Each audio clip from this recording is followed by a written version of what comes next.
both Ubisoft and EA both had earnings calls today. And for the most part, they both had very similar themes.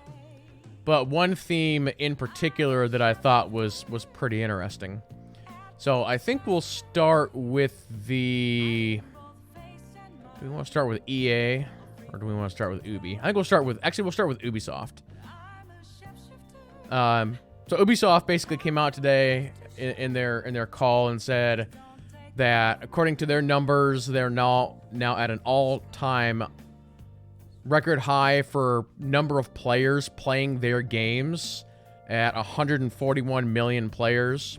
Recorded performance by the Assassin's Creed franchise, revenue up 50% from their previous record. A couple other games, Immortal Phoenix Rising, sold very, very well. The Just Dance had spectacular growth. I don't think anybody in chat, it's not really our type of game. I don't think. I think that's the teenagers game, right? And then they had robust growth from Far Cry, For Honor, Rabbids Crew, and Watch Dogs, which is pretty interesting. There is a new Far Cry coming out. They said that Far Cry 5 outsold Far Cry 4 by 45%. They also have very high expectations for Far Cry 6, which is pretty interesting. And then we kind of switch over to a message from the game master himself, Jeff Keighley. I'll actually show this one on screen. And Ubisoft said that they are shifting away from 3 to 4 premium AAA titles a year, and they plan to launch high-end free-to-play games. Now, if you're not aware, there's a couple reasons for this. One, there's a big court hearing happening right now, or trial if you want to call it that, between Epic and Apple. And in that court case, there's been a lot of stuff coming up, like classified documents, and companies like Microsoft and Sony have been very unhappy. But one of the things that came out is that Fortnite has made over $2 billion in the last 2 years alone, being a free-to-play game. And also, as some of you may know, the mobile market is just absolutely exploding. Again, free-to-play games.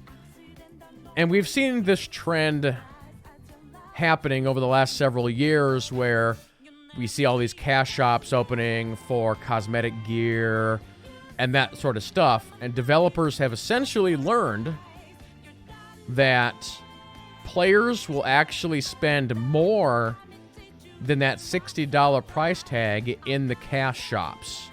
So you have stuff like SOTOR, where they're kind of double dipping a little bit. It's like they still have their sub program and their cash shop. World of Warcraft does the same thing, as do many other games. Some are straight up buy at 60 with the cash shop. But they are essentially discovering that you might as well just launch it as a free-to-play, and people just spend so much more in that cash shop than they would, again, with a sub or a $60, $70 purchase. And last week, Ubisoft announced that they're doing another Division game and just straight up said free-to-play. And initially, I saw that, and I'm like, why are they doing that? That's very un-Ubisoft. And, you know, today's call confirmed that they're switching, so it'd be really, really interesting if they take one of their big franchise, even like a Far Cry, an Assassin's Creed, and be like, okay, here's like our normal $60 Assassin's Creed game, and it's free this year. But then here's the cash shop with cosmetics and stuff. And I feel like one thing that these companies still need to experiment with a little bit more is launching a free-to-play and then what type of game is it. So again, Fortnite is obviously a competitive game, and you're just constantly buying skins and hairstyles and all that stuff for your character. But will they be able to get the same amount of revenue from something that is a single-player game or some sort of hybrid? So it's going to be very, very interesting to see exactly what comes of that and how this model sort of changes things in the future. So very, very interesting. Let's see, was there anything else for Ubisoft? I don't think so. So that was sort of all the news from Ubisoft. So, yeah. So we'll go ahead and we'll move on to EA. And EA sort of kicked off their thing today talking about Apex. And if you don't know, Apex has been absolutely exploding over the last 6 months. It's pretty much done well since launch. But just in the last 6 months or so, it's really blown up. And part of that is because they put it on Steam for the first time, along with a lot of the other EA games. But you can see here from Benji, he's got some notes listed. Apex has generated over 1 billion lifetime. So the funny thing that I see about that is, for whatever reason, and I always like to compare it to SOTOR, where it was last year where EA said that SOTOR had made almost 1 billion and it took them 10 years to do it. And you got games like this that are doing it in a year or whatever. So it's pretty crazy. Yeah, Season 8 had more than 12 million weekly average players, over 100 million players lifetime. Best Apex quarter ever. New record, 24-hour period. So that's kind of interesting. And just, yeah, performance described as extraordinary for another free-to-play game. So that's pretty crazy. Another thing that popped up, and I think this was from... So, yeah, Keeley, in his Ubisoft tweet, also said that just 26% of EA's revenue came from premium game sales. So, again, that is games being sold at $60. Only 26%. The rest was from live service, DLC, mobile and microtransactions. So everybody paints EA as the bad guy when it comes to that stuff, but everybody's doing it. And so it just whenever they try and do it, they seem to get just slammed, which is pretty interesting. I don't think Keeley had anything else. The other news that came out today, as far part as their call, is Electronic Arts confirmed that Battlefield 6 will release on both current gen and next gen, as well as PC. Actually, there was another Keeley tweet about... Oh, yeah, here we go. So he said that Andrew Wilson, the CEO of EA, announced that the next Battlefield will be revealed in June. Again, we have an E3 in June, so maybe they're doing something at E3. Said to expect epic scale, all-out warfare, and game-changing destruction from this next Battlefield.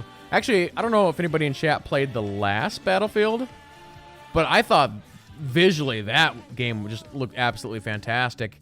And again, even that game had like game-changing destruction, so it's going to be interesting to see what they're able to do with this new one. I kind of hope that they keep like the healing class and stuff, because I thought that was pretty fun. But I believe that, see, another sort of weird thing that popped up today, if I go to EA, their account, I believe they announced, yeah, here we go. So they announced an EA Play for July 22nd, which is kind of weird. Although, you know what, back to the whole Battlefield thing, I wonder if that'll actually show up at either Microsoft, well, probably Microsoft, probably their press conference. So that maybe they'll tease it at E3, and then in July when they have their EA Play, they'll do the full like unveil of it. So that wouldn't surprise me. So yeah, that was kind of the earnings news today. I always like to keep up with that stuff just to see if anything, you know, interesting is said, and a lot of times there is. But it's really interesting how many people are watching this Apple versus Epic thing right now.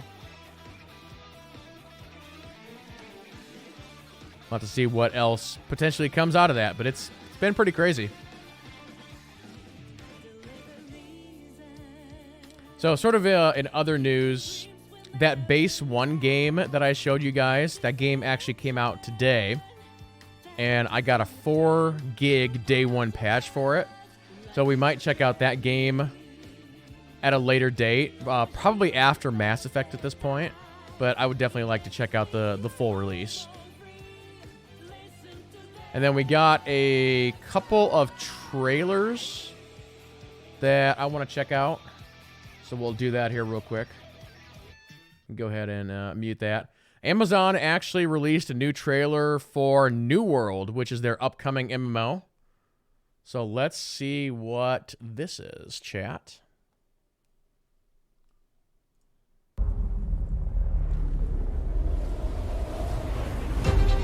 What is Eternum? The substance Fishing. of legends. The pulse of adventure. The glory of triumph. Eternum is life eternal. And death incarnate. They have a Gatling gun.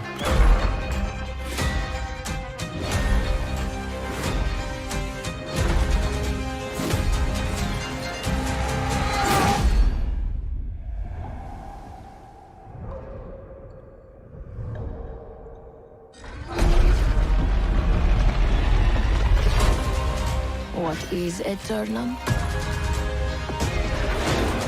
fires It's a of plague doctor. destruction.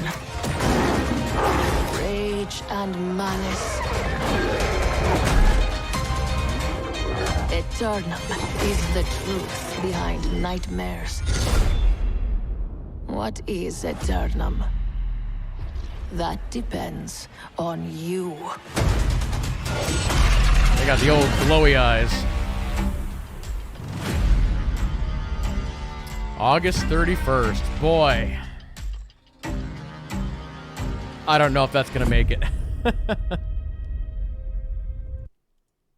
right, we'll roll through that trailer again as I'm talking. Yeah, for those who don't know, this game has already been delayed like 40 times. The most recent delay was last year when they decided to essentially go back and redo a bunch of the game. But this was shown at E3 for the first time a couple of years ago. And I don't know. Amazon has yet to produce anything. So it's really hard to say if this is going to be any good. I know they let some streamers stream it last year, and the overall impressions were kind of meh. But again, if they take all that feedback and they make it actually good, maybe it'll be something. And obviously from this trailer, this is more of a hype trailer with a little bit of story, and you can tell that they're mixing a little bit of cinematic, a little bit of in-engine, and then a little bit of gameplay, so it can be a little bit hard to tell what's what when they do a trailer like this. But it's more about the feel that they're trying to get out of it. So yeah, I don't know. I don't know, Mox. Have you guys talked about this game at all on your show? But yeah, we'll keep an eye on it. See if it turns out into something that's worth taking a look at. But as of right now, I'm concerned is the best thing that I could say. Don't know. Another quick trailer we'll check out here is we have us Assassin's Creed Valhalla Wrath of the Druids. So let's see what this is. Yeah, this is actually another game that I plan to go back to and actually finish, probably on stream. But it's like a 130-hour game, and I'm like half done. So let's see what this is.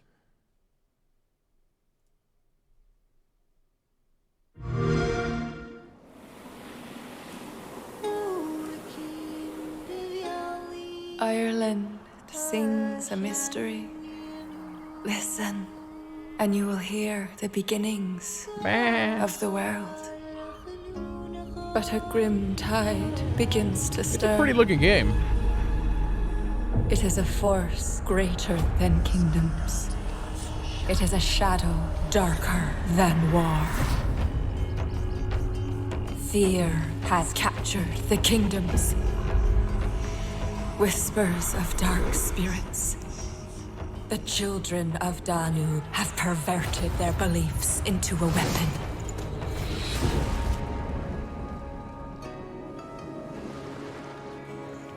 It's Eivor. Whoever plotted this was ready to die. If it takes a bloody war, we must be prepared for it. Ireland is scarred by rivalry, but it will take all its kingdoms to save it. There is but one move to make.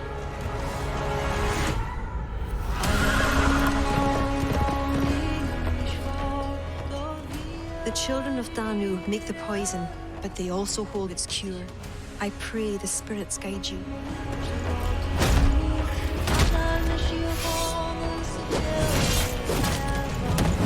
He is chaos itself, the scorching sun come to earth. It ends. Bury the past. Build the future.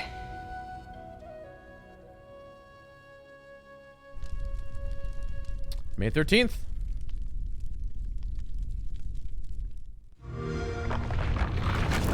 Write your Viking Saga on the all-new Xbox. You can't even find one of those new Xboxes. They're impossible. I don't know. That DLC looks pretty good. Might add that to the list if I can ever get the base game done. Yeah, I will say if there's anybody in chat who just saw that and you've not played like any Assassin's Creed, I would recommend that you actually play Assassin's Creed Odyssey. In my opinion, it's the best Assassin's Creed that's ever been made. It is very much like a BioWare game. As is this one to a degree, but for Valhalla, they kind of stripped out a lot of stuff. But yeah, if this looks remotely interesting to you, play Odyssey. Especially if you like BioWare games and you've never played an Assassin's Creed. You'll like legit love Odyssey. And it's still like 130 some hours. So, and that's actually, I think I finished my playthrough in like 110 or something, and I still didn't even do everything. You could easily put 300 hours into like Odyssey and probably still not get like 100%. It's essentially an open world MMO single player game.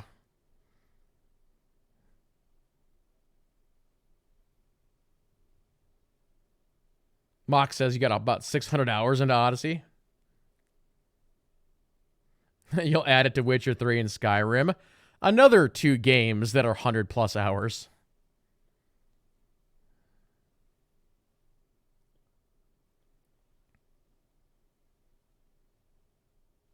Watch a cool video of an archaeologist reviewing Odyssey. Oh, that'd be cool. Because, yeah, one thing that Ubisoft has always sort of prided themselves on when they are making these historical games is to try and get a lot of the details like as accurate as possible. So yeah, I'd be very curious as to what they say about Odyssey. And obviously the one that we're watching here, Valhalla, is Vikings. Odyssey is Greek mythology.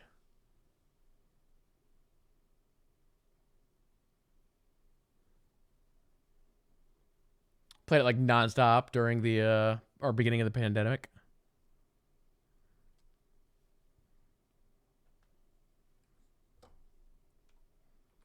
But yeah, I think that's all the gaming news that I wanted to cover here at the start of the stream. Let me just verify that I didn't miss anything super big. I guess I will say that we're kind of in an area right now where there's a lot of games coming out. So we just had Resident Evil Village come out. Base 1 just came out. Subnautica Below Zero comes out this week, as does Mass Effect Legendary Edition. And I want to say there's a couple others off the top of my head. So yeah, we're kind of hitting like a little spike right now, and then it's going to die off again. But as I've mentioned before, I'm very excited for Mass Effect Legendary Edition. So we'll be starting that on Saturday. Hopefully we can get Miles Morales done this week. I guess we'll see. For those who are watching on YouTube, thank you all so much for watching, and we'll see you guys next time.